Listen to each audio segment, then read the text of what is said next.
নমস্কার, উইথ সুতুর নতুন আরেকটি ভিডিওতে সবাইকে অনেক অনেক ওয়েলকাম। আশা করছি সবাই খুব ভালো আছেন। রবিবারের সকাল, ঘড়িতে প্রায় এখন ৯টা মতো বাজে। আমি এখন এসেছিলাম ছাদে, আর এসে দেখছি প্রচণ্ড পরিমাণে হাওয়া দিচ্ছে, সাথে আবার বৃষ্টি হওয়ারও সম্ভাবনা রয়েছে। তাই নিচে চলে আসলাম। কেন এত হাওয়া দিচ্ছে, মনে হচ্ছে যেন উড়িয়ে নিয়ে চলে যাবে। তাই ভাবলাম নিচে আসি আর রান্নাবান্নাটা কমপ্লিট করে রাখি। তো বাকি সবটা হয়ে গিয়েছে, এখন বানাবো শুধু মেথি শাকটা। মেথি শাক তো আমি প্রায় পরোটা করেই খেতাম, কিন্তু কিছুদিন আগে একটা রেসিপি দেখেছিলাম একটু হালকা তরকারি মতো, কিন্তু সেটা ভালো লেগেছিল খেতে। তাই ভাবলাম আজকে সেটা শেয়ার করি আর আরেকবার বানিয়েও ফেলি। আজকে ডিসাইড করেছি দুজনে বাইরে ডিনার করতে যাবো, তাই আর কি ভাবলাম একটু হালকা হালকা কিছু রান্না করা যাক। এগুলো এখানে ভাজা হোক, আর ওদিকে আমার জামা কাপড়গুলো প্রায় কাঁচা হয়ে গিয়েছে, এখনই বালতি ভর্তি হয়ে গিয়েছে। আর এখনও আমার ব্ল্যাঙ্কেটটা দেওয়া বাকি, এটা আমার ফেভারিট একটা ব্ল্যাঙ্কেট। কাছাকাছি তো প্রায় শেষ, আর রান্নাও প্রায় অলমোস্ট হয়েই গিয়েছে, সবগুলো তো হয়ে গিয়েছে, শুধু শাকটা হলেই হলো।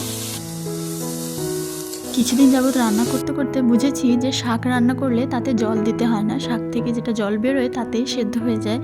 যেদিন আমি প্রথম পালং শাক দিয়ে ডাল রান্না করেছিলাম, সেদিন ডালটা কিছুটা সেদ্ধ করে দেওয়ার পর পালং শাকটা দিয়ে আরও বেশ কিছুটা জল দিয়ে আমি সেদ্ধ হতে রেখেছিলাম।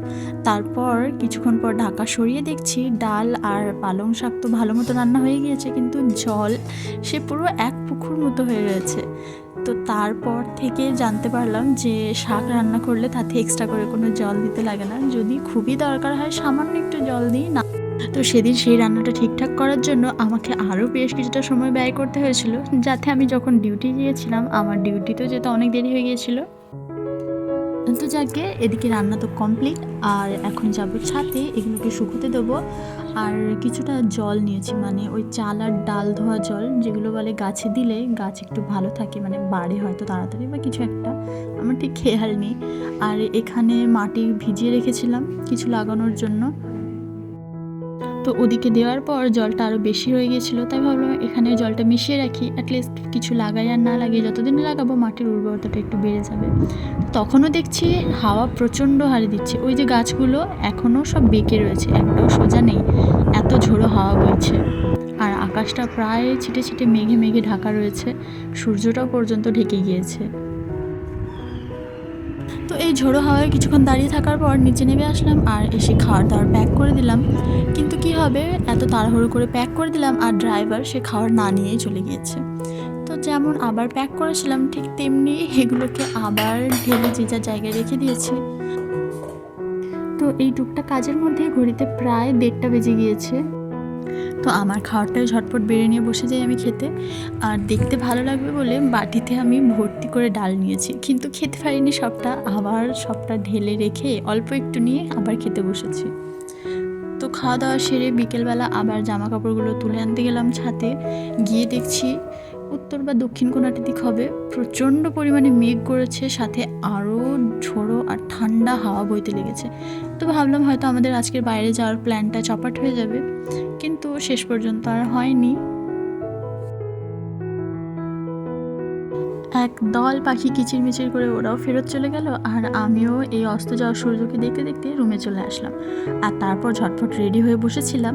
তো প্রায় 6:30 নাগাদ আমরা দুজনে বেরিয়ে পড়লাম। আর এই যে লাইভ বোকা বাক্স, দুজনে গোটা রাস্তা বকবক করতে করতে গেলাম।